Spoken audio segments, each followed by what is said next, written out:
एक स्कूल में एक नया बच्चा आया। बाकी सब बच्चे फ्रेंच बोलते थे, ये बच्चा फ्रेंच नहीं जानता था। वो अलग दिखता था, अलग बोलता था, अलग सोचता था। बच्चे उसे फॉरेनर कहते थे, मजाक उड़ाते थे, अकेला छोड़ देते थे। वो बच्चा रोता नहीं था, चुप रहता था, और अंदर ही अंदर एक आग जलती थी।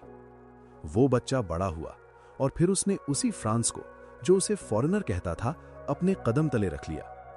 वो नेपोलियन बोनापार्ट था। और ये स्टोरी सिर्फ एक एम्परर की नहीं, ये उस हर इंसान की कहानी है जिसे कभी इग्नोर किया गया, जिसे छोटा समझा गया, जिसे बताया गया तुम कुछ नहीं हो। नेपोलियन फ्रेंच नहीं था, वो कॉर्सिका का था, एक छोटा सा आइलैंड, और उसी वजह से पूरी जिंदगी उसे आउटसाइडर समझा जाता था।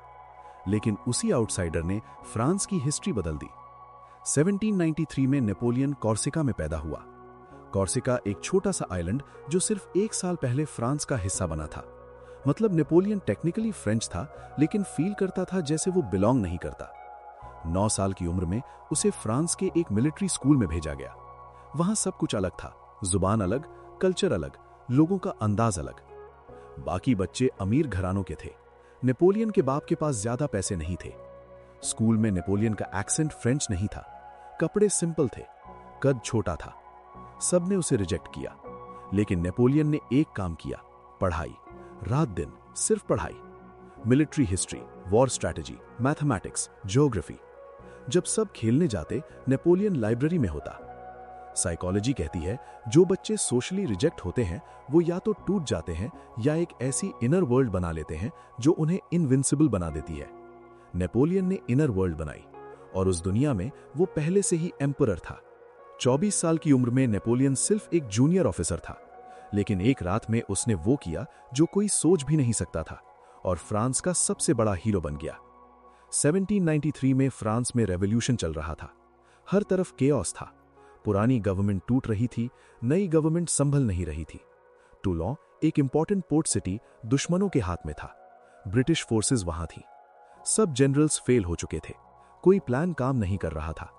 तब एक 24 साल के जूनियर ऑफिसर ने हाथ उठाया, मुझे चांस दो। लोगों ने हंसा, इतना छोटा, इतना नया, इतना अननोन। लेकिन कोई और ऑप्शन नहीं था। नेपोलियन ने एक रात में पूरा वॉर प्लान बनाया। उसने ज्योग्राफी स्टडी की, हर एंगल सोचा, हर पॉसिबिलिटी कैलकुलेट की, और फिर उसने वो अटैक किया जो किसी ने नहीं सोचा था। टूलों फ्री हो गया। एक रात में नेपोलियन बोनापार्ट का नाम पूरे फ्रांस में गूंज गया। वो छोटा सा फॉरेनर अब फ्रांस का हीरो था। नेपोलियन की जिंदगी में एक औरत थी, जोसेफीन। उसे वो पहली नजर में चाहने लगा, लेकिन जोसेफीन के लिए नेपोलियन एक छोटा सा, अजीब सा, बेयरली नोन ऑफिसर था। फिर भी नेपोलियन ने परस्यू किया, लेटर्स लिखे हर रोज, इतने पैशनेट कि हिस्ट्री के सबसे रोमांटिक लेटर्स कहलाए। एक लेटर में उसने लिखा, मैं तुमसे इतना प्यार करता हूं कि कभी कभी डरता हूं, क्योंकि तुम मुझे कमजोर कर देती हो और मैं कमजोरी अफोर्ड नहीं कर सकता। वो लाइन आज भी साइकोलॉजी बुक्स में है, वल्नरेबिलिटी और एम्बिशन का कॉन्फ्लिक्ट। जोसेफीन ने इवेंचुअली हाँ की, शायद कन्वीनियंस के लिए, शायद जेन्युइनली। लेकिन नेपोलियन हर कैंपेन पर जाता और जोसेफीन पेरिस में रहती, अकेली नहीं, दूसरों के साथ। नेपोलियन को पता था, लेकिन वो कुछ नहीं कहता था, क्योंकि उसे डर था अगर ये रिश्ता टूट गया तो वो टूट जाएगा। और नेपोलियन टूट नहीं सकता था, उसे पूरी दुनिया फतह करनी थी। नेपोलियन एम्परर बना, लेकिन एक काम उसने ऐसा किया जो किसी ने एक्सपेक्ट नहीं किया था। उसने खुद अपने सर पर ताज रखा, किसी और को मौका ही नहीं दिया। 1804 में नेपोलियन एम्परर बना। पोप पायस VII खुद पेरिस आया ताज रखने के लिए। पूरा यूरोप देख रहा था, पूरी दुनिया देख रही थी। सेरेमनी शुरू हुई, पोप आगे बढ़ा, ताज हाथ में लिया, और नेपोलियन ने एक काम किया जो किसने एक्सपेक्ट नहीं किया था। उसने पोप के हाथ से ताज ले लिया और खुद अपने हाथों से अपने सर पर रखा। पूरा हॉल खामोश हो गया। नेपोलियन ने एक मैसेज दिया बिना कोई लफ्ज बोले, मेरी पावर किसी ने नहीं दी, मैंने खुद ली। साइकोलॉजी में इसे इंटरनल लोकस ऑफ कंट्रोल कहते हैं। यह बिलीफ कि मेरी जिंदगी मेरी चॉइसेस से बनती है, किसी और की परमिशन से नहीं। नेपोलियन ने वो सोच सिर्फ अपनी जिंदगी में नहीं, एक पब्लिक सेरेमनी में दुनिया के सामने डेमोन्स्ट्रेट की। वो छोटा सा बच्चा जो स्कूल में अकेला बैठता था, आज यूरोप का एम्परर था।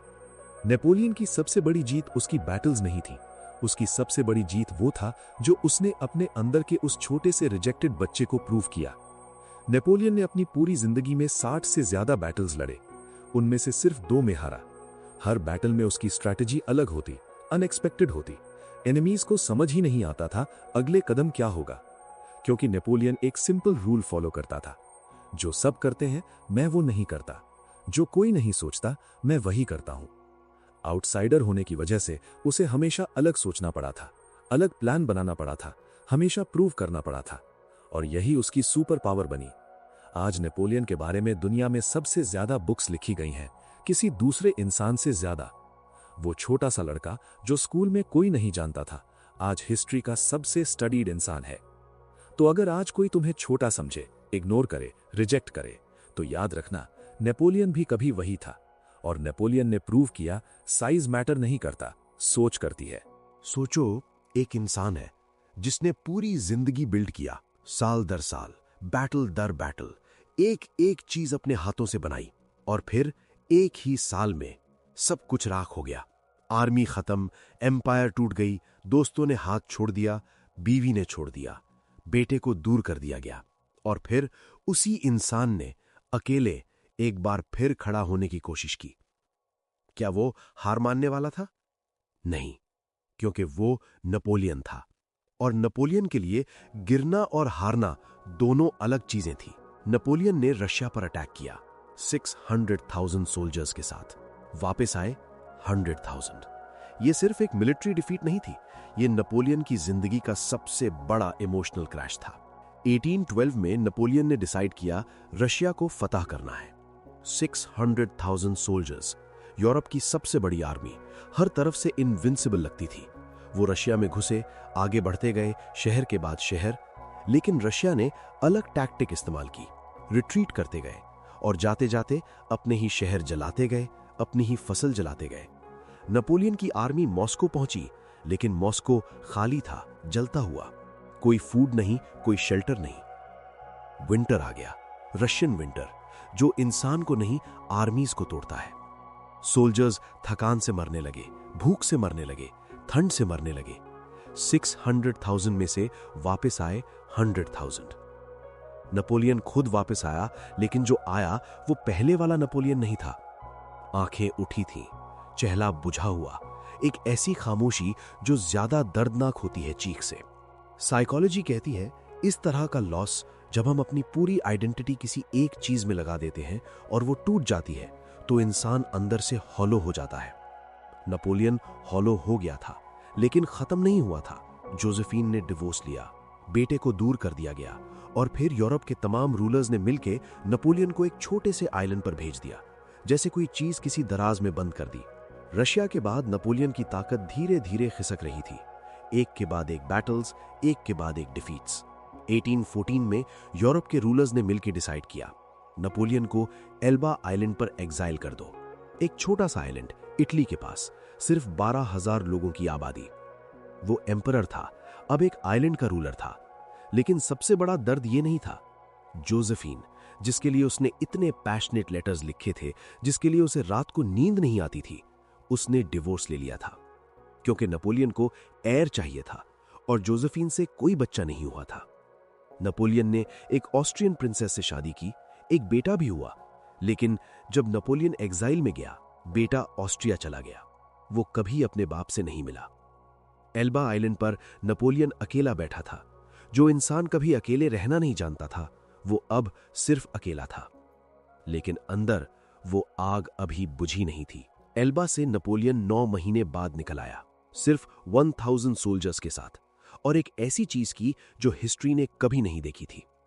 1815 फरवरी, नेपोलियन एल्बा से निकल गया, सिर्फ 1000 सोल्जर्स साथ थे। फ्रांस का नया किंग लुई 18 ने अपनी आर्मी भेजी नेपोलियन को रोकने के लिए। दोनों आर्मीज आमने सामने आईं, और नेपोलियन ने कुछ नहीं किया। वो सीधा आर्मी के सामने चला गया, अकेला, बिना किसी वेपन के। उसने अपनी कोट खोल दी, अपना सीना बाहर किया और कहा, जो भी अपने एम्परर को मारना चाहता है वो आ जाए, मैं यहां हूं। खामोशी छा गई।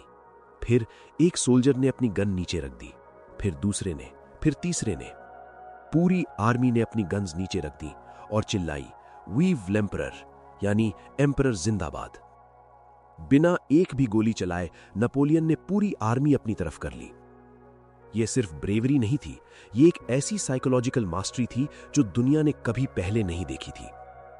नेपोलियन जानता था लोग आइडियाज से नहीं, इमोशंस से चलते हैं, और उसने उन इमोशंस को डायरेक्टली टच किया। नेपोलियन 100 दिन के लिए वापस एम्परर बना, सिर्फ 100 दिन, और फिर वाटरलू, वो हार जिसने नेपोलियन को हमेशा के लिए रोक दिया। नेपोलियन पेरिस पहुंचा, वापस एम्परर बना।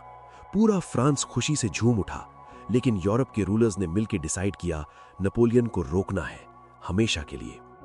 जून 1815, वाटरलू की बैटल।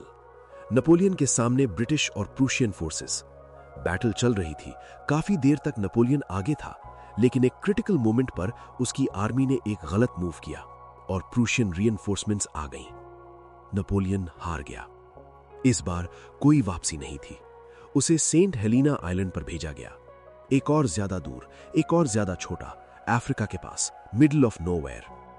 वहां नेपोलियन 6 साल रहा, बुक्स पढ़ी, अपनी मेमोइर्स लिखी, और 51 साल की उम्र में 1821 में नेपोलियन का इंतकाल हो गया, अकेले, दूर, एक छोटे से आइलैंड पर। लेकिन मरते वक्त उसने कहा, मेरी असली जीत मेरी बैटल्स नहीं थी, मेरी असली जीत वो लॉज हैं जो मैंने फ्रांस को दिए, वो स्कूल्स, वो कोर्ट्स, वो सिस्टम जो आज भी चल रहा है। नेपोलियन 2 बार एग्जाइल में गया, 2 बार सब कुछ खत्म हुआ, 2 बार दुनिया ने कहा अब ये खत्म हो गया, लेकिन हर बार नेपोलियन वहीं रहा जो था। एक आदमी जिसने डिसाइड किया था मैं अपनी जिंदगी खुद लिखूंगा, कोई और नहीं। साइकोलॉजी कहती है रेजिलियंस का मतलब यह नहीं कि दर्द नहीं होता, मतलब यह है दर्द के बाद भी तुम जानते हो तुम कौन हो। नेपोलियन को दर्द हुआ बहुत ज्यादा, रशिया में, एग्जाइल में, अकेले मरने में, लेकिन वो कभी कंफ्यूज नहीं हुआ कि वो कौन है। वो नेपोलियन था, हमेशा, और यही उसकी सबसे बड़ी जीत थी। तो अगर आज आपकी जिंदगी में कुछ टूट रहा है, कोई प्लान फेल हो रहा है, कोई सपना बिखर रहा है, तो नेपोलियन की स्टोरी ये पूछ रही है, क्या तुम जानते हो तुम कौन हो? क्योंकि अगर जवाब हां है, तो कोई भी एग्जाइल, कोई भी आइलैंड, कोई भी डिफीट तुम्हें खत्म नहीं कर सकती। आज सुबह आप उठे, कुछ काम किए, शायद कोई डॉक्यूमेंट साइन किया, शायद स्कूल के बारे में सोचा, शायद कोर्ट या लॉ की बात की। आपको पता भी नहीं, लेकिन इन सब चीजों के पीछे एक आदमी का हाथ है। वो आदमी 200 साल पहले मरा, लेकिन उसकी सोच, उसके बनाए हुए लॉज, उसका बनाया हुआ सिस्टम आज भी 40 से ज्यादा कंट्रीज में चल रहा है। आज भी कोर्ट्स में उसे रिफर किया जाता है, आज भी स्कूल्स उसके बनाए हुए स्ट्रक्चर पर चल रही हैं। वो नेपोलियन बोनापार्ट था, और ये स्टोरी उस चीज की है जो बैटल से ज्यादा पावरफुल होती है, एक इंसान की सोच। नेपोलियन सिर्फ एक कॉन्करर नहीं था, वो एक बिल्डर था, और जब भी उसे मौका मिला उसने सिर्फ फतह नहीं की, उसने सिस्टम बनाया। 1799 में नेपोलियन फ्रांस का लीडर बना। फ्रांस उस वक्त केओस में था। रेवोल्यूशन के बाद कोई क्लियर लॉ नहीं था, हर जगह अलग रूल्स, अलग कोर्ट्स, अलग सिस्टम्स, अमीर लोगों के अलग लॉज, गरीब लोगों के अलग लॉज। नेपोलियन ने देखा यह गलत है। उसने एक काम शुरू किया, नेपोलियनिक कोड, एक ऐसी लॉ बुक जो कहती थी हर इंसान लॉ के सामने बराबर है, कोई खानदान, कोई पैसा, कोई टाइटल, कोई फर्क नहीं पड़ता। यह आइडिया आज बहुत सिंपल लगता है, लेकिन 1804 में यह रेवोल्यूशनरी था, दुनिया बदलने वाली बात थी। उस वक्त यूरोप में अगर तुम अमीर घर में पैदा हुए तो सब ठीक, अगर गरीब घर में तो जिंदगी भर गरीब। नेपोलियन ने कहा नहीं, लॉ बराबर होगा। आज भी फ्रांस में, बेल्जियम में, इटली में, स्पेन में और दुनिया के 40 से ज्यादा कंट्रीज में नेपोलियनिक कोड की छाप है। वो एक बंदूक से नहीं, एक पेन से दुनिया बदल रहा था।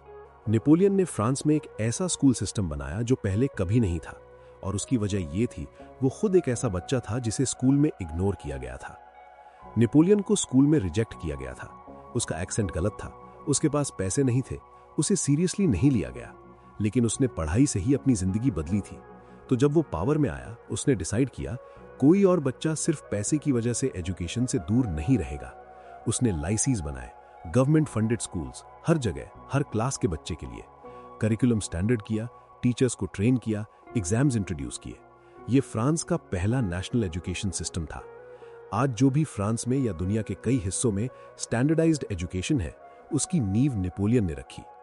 उसने एक और काम किया, यूनिवर्सिटीज को रिफॉर्म किया, हर सब्जेक्ट को प्रोफेशनली टीच करने की सिस्टम बनाई। नेपोलियन जानता था आर्मीज वॉर्स जीत सकती हैं, लेकिन एजुकेटेड लोग सिविलाइजेशंस बनाते हैं, और वो सिविलाइजेशन बनाना चाहता था, सिर्फ एम्पायर नहीं। नेपोलियन ने एक ऐसी चीज की जो किसी ने एक्सपेक्ट नहीं किया था। उसने अपने दुश्मन मुल्क की चीज को कॉपी किया, क्योंकि उसे सच से ज्यादा प्यार था अपनी ईगो से नहीं। नेपोलियन इंग्लैंड का दुश्मन था, पूरी जिंदगी इंग्लैंड से लड़ता रहा। इंग्लैंड ने उसे एग्जाइल करवाया, इंग्लैंड ने उसे वाटरलू में हराया, लेकिन नेपोलियन ने एक चीज इंग्लैंड से सीखी और खुल के माना, इंग्लैंड का बैंकिंग सिस्टम। नेपोलियन ने बैंक ऑफ फ्रांस बनाई, फ्रांस का सेंट्रल बैंक। उसने कहा, मैं अपने दुश्मन से भी सीख सकता हूं, क्योंकि मुझे फ्रांस की फिक्र है, अपनी ईगो की नहीं। ये एक ऐसी सोच थी जो बहुत बड़े लीडर्स में भी मुश्किल से मिलती है, अपने दुश्मन की अच्छी चीज को रिकॉग्नाइज करना और उसे अपनाना। साइकोलॉजी में इसे इंटेलेक्चुअल ह्यूमिलिटी कहते हैं। ये एबिलिटी कि मैं गलत भी हो सकता हूं, कोई दूसरा सही भी हो सकता है। नेपोलियन के पास ये थी जब बात गवर्नेंस की होती थी। बैटल्स में वो स्टबन था, लेकिन सिस्टम्स बनाने में वो सीखने वाला था, हमेशा। नेपोलियन का सबसे अजीब काम यह था, जब वो हार रहा था तब भी वो प्लान कर रहा था। सेंट हेलेना आइलैंड पर नेपोलियन कैदी था, कोई आर्मी नहीं, कोई पावर नहीं, सिर्फ एक छोटा सा घर, एक छोटा सा बगीचा। लेकिन नेपोलियन रोज लिखता था अपनी मेमोइर्स, अपने कैंपेन्स की डिटेल, अपनी सोच, अपने आइडियल्स। उसने सोचा, मेरा जिस्म यहां बंद है, लेकिन मेरी सोच दुनिया तक पहुंच सकती है। वो सही था। उसकी मेमोइर्स यूरोप में छिपी छुपी पढ़ी गई, लोग दीवाने हो गए। एक नई जनरेशन थी जो नेपोलियन को हीरो मानती थी। उन्हें नेपोलियन कोड में फ्रीडम दिखी, एजुकेशन सिस्टम में अपॉर्चुनिटी दिखी। नेपोलियन सेंट हेलेना में मरा, लेकिन उसकी आइडिया एक रेवोल्यूशन की तरह यूरोप में फैल गई। और एक चीज जो उसने लिखी वो आज भी कोट होती है, इम्पॉसिबल। ये लफ्ज सिर्फ फूल्स की डिक्शनरी में होता है। वो लफ्ज उसने नहीं चुना था, उसने जी के प्रूव किया। नेपोलियन की असली लेगेसी ये नहीं थी कि उसने कितनी बैटल्स जीती। असली लेगेसी ये है, आज दुनिया उस सिस्टम पर चल रही है जो उसने बनाया, और वो सिस्टम कहता है हर इंसान बराबर है। नेपोलियन के बारे में लोग डिबेट करते हैं। कोई कहता है वो हीरो था, कोई कहता है वो डिक्टेटर था। दोनों सही हैं और दोनों गलत हैं। वो एक कॉम्प्लिकेटेड इंसान था, जैसे सब ग्रेट लोग होते हैं। लेकिन एक चीज क्लियर है, वो छोटा सा बच्चा जिसे स्कूल में इग्नोर किया गया, जिसे फॉरेनर कहा गया, जिसे छोटा समझा गया, उसने अपनी पूरी जिंदगी में एक ही काम किया, प्रूव किया कि एक इंसान की सोच दुनिया से बड़ी हो सकती है। उसके लॉज आज भी कोर्ट्स में हैं, उसका एजुकेशन सिस्टम आज भी स्कूल्स में है, उसकी बैंकिंग आइडियाज आज भी सेंट्रल बैंक्स में है। वो 200 साल पहले मरा, लेकिन आज भी हर रोज दुनिया के किसी न किसी कोने में नेपोलियन की कोई ना कोई सोच काम कर रही है। बैटल्स खत्म हो जाती हैं, एम्पायर्स गिर जाते हैं, लेकिन जो इंसान सोचते हैं, जो बनाते हैं, जो लिखते हैं, वो कभी नहीं मरते। तो आज एक काम करो, अपनी सोच को सिर्फ अपने तक मत रखो, उसे लिखो, उसे शेयर करो, उसे बनाओ, क्योंकि शायद 200 साल बाद कोई तुम्हारे बारे में भी यही कहे, वो आज भी जिंदा है।